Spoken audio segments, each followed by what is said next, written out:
Hey guys, Dr. John here. Today we're going to be going over a seated hamstring stretch. Sometimes when I'm choosing exercises, maybe it's a patient that's inspired me to record something or I gave it to them or something like that. But for this one, my hamstring length is just terrible. So today we're going to be working on that. So to get into the stretch, if I'm stretching my right side, I'm going to have my right leg out in front. I already feel a stretch. That's not a good thing. In order to get the full benefit of the stretch, we want to make sure that we get this inner leg involved. So I'm going to be pressing into my right leg with my left foot, and my right leg's going to be going into my left foot.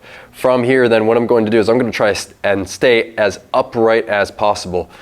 And from this position, then, I'm going to reach forward. I'm not going to round my back just to get my toe. I still feel a stretch, but I'm not getting the full benefit. So what I want to do is, I'm going to turn sideways so you can see, is while I'm pressing in here, I'm going to try and keep this back as flat as possible and then reach forward. And I can't get to my toes.